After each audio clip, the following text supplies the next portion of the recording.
Welcome back to my channel. आज की video है न्यूज़पेपर रीडिंग पे।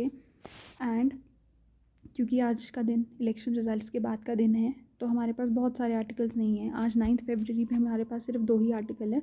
सबसे पहला आर्टिकल आप देख सकते हैं कि ये बात कर रहा है उस साइट की जहाँ पे चंद्रयान 3 लैंड किया था। वो 3.7 बिलियन ईयर्स ओल्ड है इसरो की स्टडी के अकॉर्डिंग। तो इसके अंदर हमारे पास मेन चीज़ क्या आ रही है, इस आर्टिकल में आप देख सकते हैं कि जो हमारा प्रज्ञान है वो रोवर है और विक्रम लैंडर है। इसको याद करने का इजी तरीका ये है कि प्रज्ञान के अंदर आपको यान मिलता है। आप देख सकते हैं प्रज्ञान में आपको यान मिलता है, यान। तो यान मतलब एनीथिंग दैट इज़ मूविंग, और विक्रम लैंडर को आप ऑटोमेटिकली उससे सेकेंडरी उसमें कर सकते हैं। दूसरी चीज़ आपको यहाँ पे ये मिलती है कि 3 तरह की रिलीफ स्टडी की गई हैं। 3 तरह की रिलीफ है आपके पास न्यूमरस के रेटर्स में। यहाँ पे आपको दिख रहा है distinct type of terrain types आपको मिल रही हैं। टेरेन टाइप्स में आपके पास यहाँ पे आ रही है एक कोई हाई रिलीफ है, ठीक है, और रग्ड है। फिर आपके पास स्मूथ प्लेन्स आ रहे हैं, ठीक है, एंड आपके पास एक लो रिलीफ वाले स्मूथ प्लेन्स आ रहे हैं, ठीक है। इस आर्टिकल में सिर्फ ये 3 चीज़ें हैं। इससे आपको क्या पता चलता है? इससे आपको ये पता चलता है कि मून के सरफेस पे भी रिलीफ फीचर्स है, यानी कि ऊपर नीचे उबड़ खाबड़ ज़मीन है। क्रेटर हम सबको पता है कि मून पे हैं। क्रेटर है जो कि बड़े बड़े गड्ढे पड़े हुए हैं मून पे, वो एस्ट्रॉइड बारिश की वजह से हुए थे। जब किसी ज़माने में, पुराने ज़माने में मून के ऊपर बहुत सारे एस्ट्रॉइड्स और मीटरॉइड्स गिर रहे थे, उसकी वजह से ये गड्ढे पड़े हैं उसके ऊपर।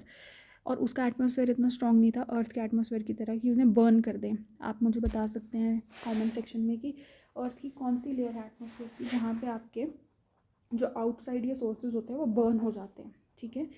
तो मून के पास वो लेयर नहीं थी, इसकी वजह से क्रेटर बन रहे थे। लेकिन वहाँ पे रिलीफ फीचर्स हैं, कुछ रग्ड है, कुछ स्मूथ है, कुछ प्लेन है, और रिलीफ फीचर्स भी हैं। तो अगर आपके पास कल को क्वेश्चन आता है कि मून हैज़ माउंटेन्स, ठीक है, तो और उसके अंदर आपका एक्सप्लेनेशन दिया होता है कि मून के अंदर भी you can say plate activity होती है, जैसे अर्थ के ऊपर प्लेट्स हैं, हमारी अलग अलग प्लेट्स है, वैसे मून के ऊपर भी प्लेट्स है।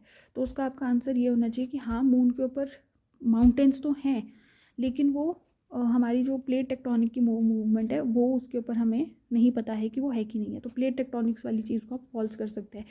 इस तरह से आप इसको स्टडी कर सकते हैं इस आर्टिकल को। नेक्स्ट आर्टिकल हमारे पास है ये, जो कि है लद्दाख को हरियाणा से लिंक करने वाली एक ट्रांसमिशन प्रोजेक्ट। तो इसके अंदर हमारे पास मेन चीज़ क्या आ रही है,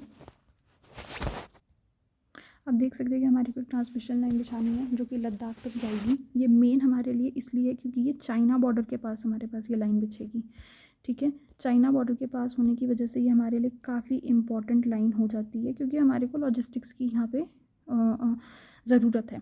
लेकिन प्रॉब्लम क्या है, अगर हम लद्दाख एरिया के अंदर जा रहे हैं तो वहाँ पे हमारे पास एक मैन पावर की प्रॉब्लम आ रही है, ठीक है।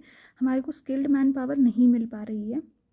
दूसरी बात ये देखिए यहाँ पे लिखा है कि हमारे पास वर्क फोर्स चाहिए, हमें 1200 और कुछ की वर्क फोर्स की रिक्वायरमेंट है, वो हम कहाँ से लेके आएंगे, ठीक है। दूसरी बात ये कि ट्रांसमिशन लॉस बहुत ज़्यादा होगा, क्योंकि जब आप किसी ठंडे एरिया में जाते हैं वहाँ पे जो ये तारें होंगी वो गर्म भी हो रही होती हैं, वो बहुत ज़्यादा लूज़ करेंगी एनर्जी को, ठीक है। वो चल नहीं पाएगी, वोल्टेज वगैरह ड्रॉप होगी, आपको पता होगा इस बारे में। और दूसरी चीज़ इसमें क्या आ रही है, वो बोल रहे हैं कि इससे अच्छा हमें ग्रीन एनर्जी प्रोजेक्ट स्टार्ट करते हैं यहाँ पे, ठीक है। और ये ऑलरेडी हमारी बजट के अंदर भी अप्रूव्ड है। ये आप यहाँ देख सकते हैं कि ministry of new and renewable energy ने ग्रीन एनर्जी कॉरिडोर स्कीम को लॉन्च किया था 2022 के बजट में। इसके अंदर हम क्या करने की कोशिश करें, सोलर और विंड एनर्जी को यूज़ करने की कोशिश कर रहे हैं यहाँ पे। और क्योंकि आपको पता होगा कि लद्दाख के अंदर बहुत बड़ा एरिया है जो कि एरिड रीजन है, तो वहाँ पे आपके सोलर पैनल्स लगाए जा सकते हैं और विंड भी वहाँ पे एनर्जी को यूज़ किया जा सकता है। लेकिन वहाँ पे प्रॉब्लम क्या आ रही है, सबसे बड़ी ये प्रॉब्लम आ रही है वहाँ पे कि वहाँ की जो विंड एनर्जी और सोलर एनर्जी यूज़ करने में कि बड़ा सा एरिया है बट टेम्परेचर बहुत ज़्यादा वहाँ पे चेंज हो रहा है। यहाँ पे आप देख सकते हैं लो एज -45 डिग्री चला जाता है वहाँ पे। हैवी स्नोफॉल की प्रॉब्लम आती है और सुबह का टेम्परेचर वैसे वहाँ का ठीक है। तो हमारे को एक स्पेशल तरह का स्टील चाहिए एक्सट्रीम वेदर को झेलने के लिए, ठीक है। एवलांच की प्रॉब्लम भी हमारे पास आ रही है, इससे प्रोटेक्शन की भी हमें ज़रूरत है, राइट। लेकिन इस आर्टिकल से हमें मेन चीज़ क्या समझ आ रही है कि हम लोग ट्राई कर रहे हैं कि हम अपने बॉर्डर एरियाज़ के पास बिजली पहुंचा सकें, और हम कोशिश कर रहे हैं कि बिजली को पहुंचाने के बजाय वहीं की रिन्यूएबल एनर्जी को यूज़ किया कर सकें। तो आप इसको एग्जांपल की तरह यूज़ कर सकते हैं कि हम अपने लद्दाख एरिया को, जो एरिड रीजन रहता है, वहाँ पे सोलर पैनल्स किस तरह से इंस्टॉल किए जा सकते हैं। तो आज की वीडियो में सिर्फ इतना ही है। Thank you so much. Please like, share and comment.